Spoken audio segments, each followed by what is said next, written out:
হুট করেই একগুচ্ছ ফুল উপহার পেলে কিন্তু ভীষণ ভালো লাগে। আসসালামু আলাইকুম, কেমন আছেন সবাই? বিকেলবেলা মনে হলো একটু বাবার বাড়ি থেকে ঘুরে আসি। তো যেইভাবে সেই কাজ, বাচ্চাদের নিয়ে চলে গেলাম বাবার বাড়ি। আর ওখানে যাবার পরই আশেপাশে সব পিচ্চিরা বলল, চলো আপু আমরা একটু নদীর তীরে বেরিয়ে আসি। তো ছেলে মেয়ে আর বাচ্চাদের আবদারে বেড়াতে বের হয়ে গেলাম। এসে দেখি এত সুন্দর দৃশ্য, চোখ মন দুটোই জুড়িয়ে গেল। খুবই ভালো লাগছিল বিকেলটা। সব বাচ্চারা দৌড়াদৌড়ি করছিল। একটু সামনে গিয়ে দেখি বাচ্চারা দাঁড়িয়ে দাঁড়িয়ে খুব হাসছে। তো গিয়ে দেখি এখানে একটা পাগল নাচছিল। তো পাগলের নাচটা একটু ভিডিও করে নিলাম। আমার হাতে মোবাইল দেখে পাগল বলছে যে ভিডিও করেন, সমস্যা নাই, বলে সে আরও বেশি নাচছিল। তো আমরা সবাই খুব হাসছিলাম পাগলের নাচ দেখে। আসলে পাগলটাকে দেখে প্রথমে ভয় পেয়েছিলাম, কিন্তু না, পাগলটা আসলে যথেষ্ট ভদ্র। সে আসলে কাউকে ভয় দেখায় না, সে নিজের মতো করে দাঁড়িয়ে দাঁড়িয়ে নাচছিল।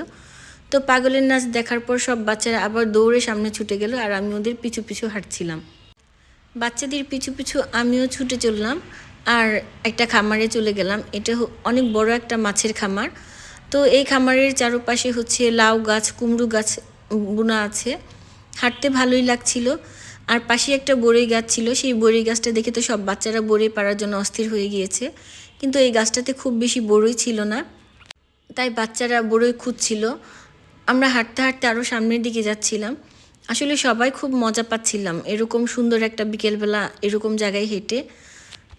আমরা যারা গ্রামে থাকি আসলে কিন্তু আমরা অনেক লাকি যে খুব সহজেই এরকম অপরূপ দৃশ্য দেখতে পারি। পরন্ত বিকেলে সূর্য প্রায় ডুবি ডুবি অবস্থা, আর চারদিকে এরকম সবুজের সমারোহ, খুবই ভালো লাগছিল। তো হাঁটতে হাঁটতে আমরা আরেকটা বড়ই গাছের কাছে চলে আসলাম। এই বড়ই গাছটাতে অনেকগুলো বড়ই ছিল। এই দৃশ্যটা দেখে কার কার ছোটোবেলার কথা মনে পড়ে গেছে বলেন তো? ছোটোবেলায় আমরাও সমবয়সী ছেলে মেয়ে একসাথে হলে এরকম অনেক কিছুই করতাম। তো ওদেরকে দেখে আমার নিজের ছেলেবেলার কথা মনে পড়ে গেল। ওরা বড়ই পারছিল আর আমি এদিকে একটু ভিডিও করে নিচ্ছিলাম। আমার এখানে এসে সত্যিই আজকে খুবই ভালো লাগছিল।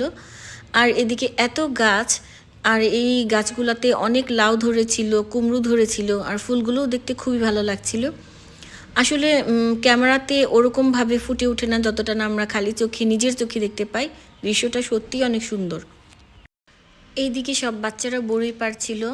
তো আমিও অপেক্ষা করছিলাম ওদের কখন বড়ই পাড়া শেষ হবে, আমিও বড়ই খাবো।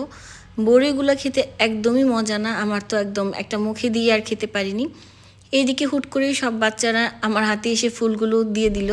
ওদের দেখা দেখি আমার ছেলেও আমাকে ফুল দিল। ফুলগুলো পেয়ে তো আমার খুবই ভালো লাগছিল।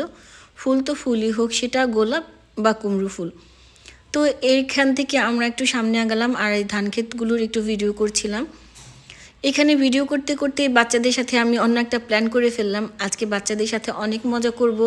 আর কি মজা করব সেটা আপনাদের সাথে পরে শেয়ার করব। আজকে এ পর্যন্তই, সবাই ভালো থাকবেন। আল্লাহ হাফেজ।